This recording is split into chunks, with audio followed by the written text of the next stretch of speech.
வணக்கம் friends, welcome to food and information Tamil. இன்னைக்கு நம்ம ரொம்ப யூஸ்ஃபுல்லான கிச்சன் டிப்ஸை பற்றி இந்த வீடியோவில் பார்க்கலாம். இது kitchen tips part 2 video. Kitchen tips part 1 நான் உங்களுக்கு டிஸ்கிரிப்ஷனில் லிங்க் கொடுத்துருக்கேன், அதில் போய் பாருங்கள். Tips number 1. பொதுவாக முட்டைக்கோஸ் அதோட டேஸ்ட் நிறைய பேருக்கு பிடிக்கும். ஆனால் அதை சமைக்கும் போது அதுலேருந்து வர ஸ்மெல் நிறைய பேருக்கு பிடிக்காது, முகத்தை சுளிக்க வைக்கும்.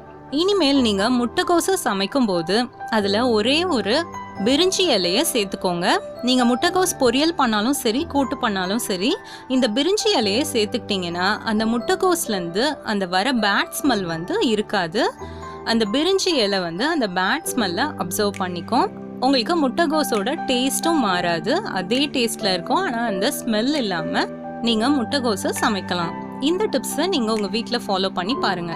Tips number 2. நம்ம சப்பாத்திக்கு மாவு பிசையும் போது தண்ணி சேர்ப்போம்ல, அது கூடவே கொஞ்சமா வெதுவெதுப்பான பால் சேர்த்துக்கோங்க. இந்த மாதிரி நம்ம பால் சேர்த்து சப்பாத்தி மாவு பிசைஞ்சிங்கன்னா சப்பாத்தி மாவு ரொம்ப சாஃப்டா வரும். சப்பாத்தியும் ரொம்ப சாஃப்டா இருக்கும், ரொம்ப டேஸ்டாவும் இருக்கும். இதை உங்க வீட்டில் ட்ரை பண்ணி பாருங்க. Tips number 3. நம்ம வெண்டைக்காய் கட் பண்ணும்போது அதுல இருந்து பிசுன்னு ஸ்டிக்கியா ஜெல் மாதிரி வரும். இதனால வெண்டைக்காய் ஒன்னோட ஒன்று ஒட்டிக்கும், கொழன்னு ஆயிடும். அதுக்கு ஒரு டிப்ஸ் இருக்கு. நம்ம வெண்டைக்காய் கட் பண்ணும்போது அந்த கத்தியில கொஞ்சமா லெமன் ஜூஸை அப்ளை பண்ணிக்கோங்க. அதுக்கப்புறமா நீங்க கட் பண்ணீங்கன்னா வெண்டைக்காய் ஒன்னோட ஒன்று ஒட்டாம தனித்தனியா வரும். வெண்டைக்காய்ல அந்த பிசுப்பே இருக்காது.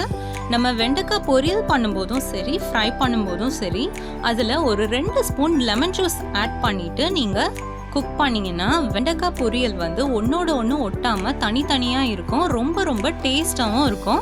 இது ஒரு வாட்டி ட்ரை பண்ணி பாருங்க. Tips number 4. நம்ம வெஜிடபிள் ஃப்ரைட் ரைஸ், வெஜிடபிள் நூடுல்ஸ்க்கு கேரட்டையும் பீன்ஸையும் தனியா தண்ணியில போட்டு கொஞ்ச நேரம் வேக வைப்போம். இதுதான் பிளான்ச்சிங்னு சொல்லுவாங்க. நம்ம பொதுவா பிளான்ச் பண்ணும்போது காய்கறி அதோட கலரை இழந்துடும், அதாவது லைட் கலரா மாறிடும். இனிமேல் நம்ம இந்த மாதிரி காய்கறியை பிளான்ச் பண்ணும்போது அந்த காய்கறி வெந்த உடனே அதை கோல்ட் வாட்டர்ல உடனே டிரான்ஸ்ஃபர் பண்ணிடுங்க. இந்த மாதிரி நம்ம அதை கோல்ட் வாட்டர்ல டிரான்ஸ்ஃபர் பண்ணிட்டோம்னா அந்த காய்கறி திரும்ப டார்க் கலரா ஆயிடும். நம்ம அந்த காய்கறியை ஃப்ரைட் ரைஸ் இல்லைன்னா நூடுல்ஸ்க்கு நம்ம சேர்க்கும் போது ரொம்ப கலர்ஃபுல்லா இருக்கும் நம்ம டிஷ் பார்க்கறதுக்கே. Tips number 5. நம்ம வீட்டில் சீஸை இந்த மாதிரி கிரேட் பண்ணும்போது கொஞ்ச நேரம் சீஸ் நல்லா வரும். அதுக்கப்புறமா அந்த கிரேட்டரில் சீஸ் ஒட்டிக்கிட்டு இந்த மாதிரி மெஸ்ஸியாக நமக்கு ஆகிடும்.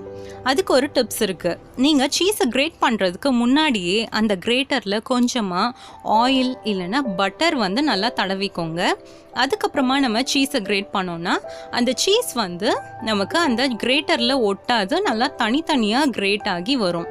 Tips number 6. நம்ம வீட்டில் ஸ்டோர் பண்ணி வச்சிருக்க மிளகாத்தூள் இல்லைன்னா கரம் மசாலா இல்லைன்னா வேற ஏதாச்சும் மசாலா பொடியில் 1 ஸ்பூன் பெருங்காயத்தை ஆட் பண்ணி நல்லா மிக்ஸ் பண்ணிக்கோங்க. அதுக்கப்புறமா அதை ஏர்டைட் கண்டெய்னரில் ஸ்டோர் பண்ணி வைங்க. இந்த மாதிரி நம்ம பெருங்காயம் அதில் மிக்ஸ் பண்ணுறனால அந்த மசாலா பொடிலாம் ரொம்ப நாளைக்கு நமக்கு ஃப்ரெஷ்ஷாக இருக்கும். Tips number 7. நம்ம பட்டாணியை வேக வைக்கும்போது பட்டாணி வெந்ததுக்கப்புறமா அதோட கலர் லைட் ஆகிடும். அதனால நம்ம பட்டாணியை வேக வைக்கிறதுக்கு முன்னாடியே அந்த பட்டாணியில 1 ஸ்பூன் சுகர் ஆட் பண்ணிக்கோங்க. நான் இன்னைக்கு ப்ரௌன் சுகர் ஆட் பண்ணுறேன், இதில் ஒயிட் சுகர் கூட ஆட் பண்ணிக்கலாம்.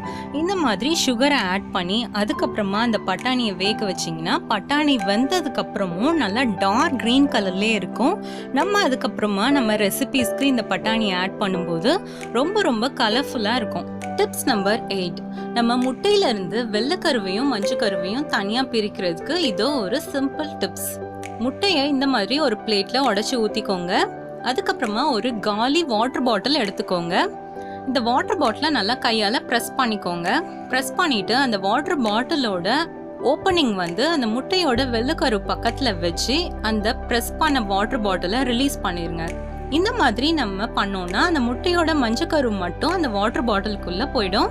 அதுக்கப்புறமா நம்ம ஈஸியா முட்டையோட எல்லோவையும் ஒயிட்டையும் பிரிச்சிடலாம். Tips number 9. இந்த மாதிரி பால் காய்ச்சின பாத்திரம் இல்லைன்னா நம்ம டீ போட்ட பாத்திரம், வேற ஏதாச்சும் டிஷ் நமக்கு அடியில் ஒட்டி இருக்கும், அந்த மாதிரி பாத்திரம்னா நமக்கு க்ளீன் பண்ணுறதுக்கு ரொம்ப கஷ்டமாக இருக்கும். அதுக்கு ஒரு ஈஸியான டிப்ஸ் இருக்குது. அது என்னன்னா, இந்த மாதிரி நமக்கு ஏதாச்சும் அடியில் ஒட்டிக்கிட்ட பாத்திரத்தில் கொஞ்சமாக வெங்காயத்தோல் இருக்குல்ல, அதை சேர்த்துக்கோங்க. அதுக்கப்புறமா அதில் கொஞ்சமாக தண்ணி ஊற்றிக்கோங்க. இந்த வெங்காயத்தோலையும் தண்ணியும் ஒரு 5 நிமிஷம் கொதிக்க வைங்க. 5 நிமிஷம் கொதிக்க வச்சாவே போதும்.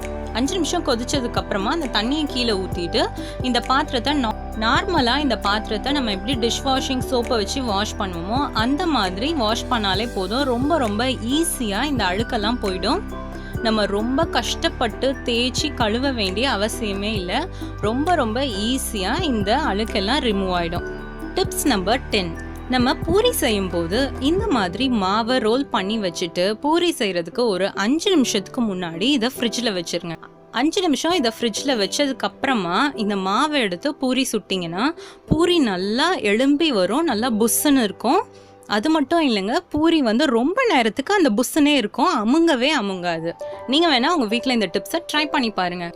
ஓகே ஃப்ரெண்ட்ஸ், இந்த வீடியோவில் சொன்ன 10 கிச்சன் டிப்ஸும் உங்களுக்கு ரொம்ப ரொம்ப யூஸ்ஃபுல்லாக இருக்கும்னு நினைக்கிறேன். இந்த வீடியோ உங்களுக்கு ரொம்ப பிடிச்சிருந்துச்சுன்னா லைக் பண்ணுங்கள், உங்கள் ஃப்ரெண்ட்ஸோட ஷேர் பண்ணுங்கள். இது போல் இன்னும் நிறைய இன்ஃபர்மேஷன் உங்களுக்கு தெரிஞ்சுக்கணுமா? அப்போ ஃபுட் அண்ட் இன்ஃபர்மேஷன் தமிழ் சேனலை சப்ஸ்கிரைப் பண்ணுங்கள். தேங்க்யூ.